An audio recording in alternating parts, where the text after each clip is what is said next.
after 11. When you first met Christopher Tate, it was as a client, wasn't it? Can't remember our first meeting. But soon after you slept with him for money, didn't you? Don't feel obliged to answer if you can't remember the facts, Mrs. Tate. Yes. And then you married him for money? No. It wasn't that simple. I liked the money, yes. I bet you did. I'd be daft not to. But I liked him as well. I really did. You didn't love him, though, did you? In spite of what he said last night. Yes, I did. In the end. Oh, come on. You betrayed him with his worst enemy. Was it the prospect of a divorce that made you do it, Charity? Of losing it all? I didn't do it. Of being back on the street? I'll never go back on the street. Not if you're convicted, you won't.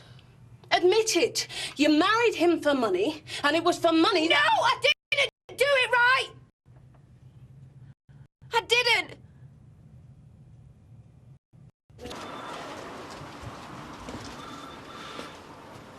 She bought the poison, boss. To passwords, memorable details. Did Chris Tate know them? Well, I don't know my wife, sir, do you? And then there's something else. The company checked the delivery, she signed for it.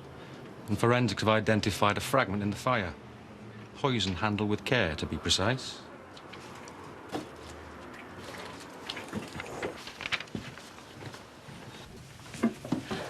We've got some new evidence for you.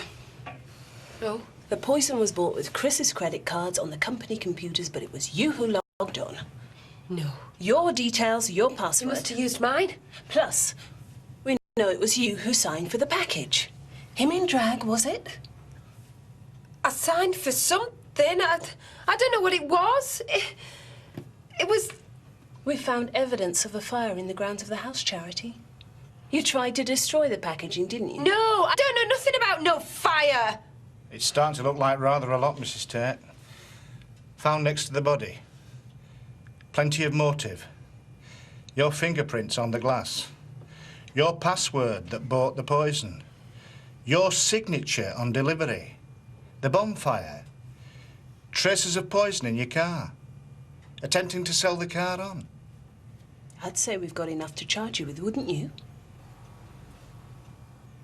It would reduce your sentence if you confessed. I can't. I didn't do it. Do we charge you? Well, I think we've got enough. Oh, I wish we had a confession. Oh, I'm sure we can get one out of her. I've got a Mr. Dingle for you. Says he wants to make a statement, got some information about the case. Cain? No, sir. Marlon Dingle. Put him in the office next door. Sounds interesting. He said he wanted to kill Chris Tate. He said he was gonna kill him. He took a knife with him. Why haven't you said anything about this before? Loyalty, really. We're a very close family. I didn't want to incriminate him. So what changed? When you arrested Charity, she's family too. So you're closer to Charity than you are to Cain? No. No! I don't think she did it, that's all. But you think he did it? I'm just telling you what he said. All right, I think she might be covering for him. And I don't see why she should have to go down for him. I'm gonna ask you again. Was there anyone else there the night your husband was murdered? No! My client has already answered this question. You don't want to go to prison for someone else, do you? No, of course I don't. Then tell us the truth, Mrs. Tate. All right. Can I have a word with my client, please? Now, please. In private. Changing your statement now would be a mistake. You sound unreliable. A liar, even. Your story before Which was still true. was also clear and uncomplicated. You were innocent. Your husband took his own life. He tried to arrange for the blame to fall on you. No one else was involved. Yeah, but Cain was there. He turned up. That's not what you said before. Yeah, maybe. I was scared. thought it looked bad him being there. I mean, we'd had an affair. He'd got a record. He'd done a runner. It does sound bad now. Are you sure you're not just saying this now because you're scared? Yes. Well, no, of course I'm scared, but it's the truth. And I thought the truth was supposed to be the best thing in this. I think you should stand by your original statement. Listen, you Abe, I am looking at a prison sentence here. Life. I don't want to get locked up for something I didn't do.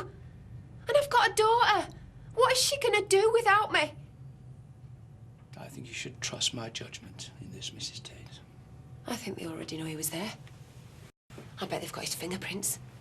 I think if they had any definite proof of anyone's presence, they wouldn't be asking you. But they keep coming back to the same question again and again. That is their technique. I don't want to go to prison, right? That night, I knew that Cain was planning to go to Home Farm. I wanted to warn Chris to get him out of the house before Cain turned up. But I didn't want to say why because, well, I was worried that Chris might call the police on Cain. Chris must have thought that I wanted to make up. That's why he got the champagne out.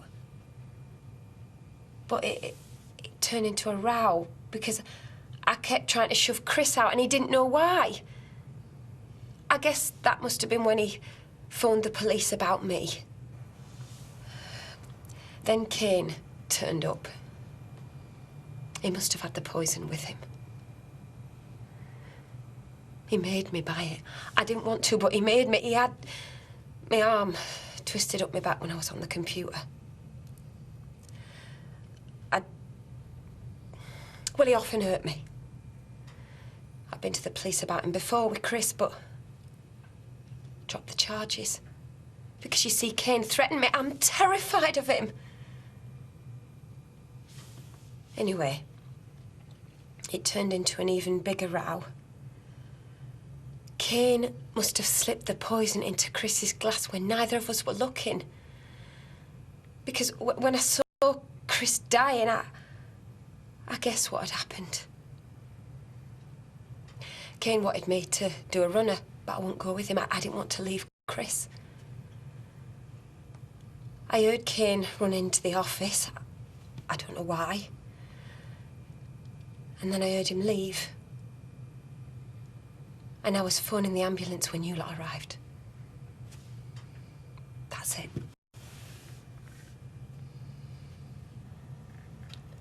Well, aren't you going to say anything? So you're saying Cain Dingle murdered your husband? Yes. Mrs. Tate, why aren't his fingerprints on the glass? Why are yours there instead? Mine are there from when we were having a drink. Cain's aren't because he was wearing gloves. Did he wear these gloves the whole time he was there? Yes. No. Wait, give me a minute. No, I remember now. I remember. He took them off when Chris was dying. And what did he do with them? He put them in his pocket. You don't believe me, do you? We haven't said that. Listen to me, right? Cain is a very dangerous man. There's been a couple more deaths. With your lot, too. Meaning? You ask Cain who Angie Reynolds was chasing the night she died. And why. And whose arms she died in. I don't want to say any more. No, all right. That's enough. There's something about this I don't quite believe. Yeah. Better than the framing story, though. Her innocence is probably a bit overplayed. I mean, why would you be wearing gloves to poison Tate and then take him off to rob the office? Or maybe he did the robbery on impulse. Maybe they did the murder together, but she actually administered the poison. Harder to get a conviction for conspiracy to murder. What do you reckon to all that stuff about Angie Reynolds' death? Well, it's possible. They had a long association. Feels like he's a key witness, doesn't it? We can't charge her without talking to him. We've got more than enough otherwise. I don't want to get it wrong, though, do we? Risk of getting off. No second bite of the cherry. I'll get a warrant out, but what do we do about her? Well, we've had her in for 48 hours. We'll have to let her go. And if she disappears? Risk we'll have to take. Just till we've spoken to Cain. Got the truth out of him. All right.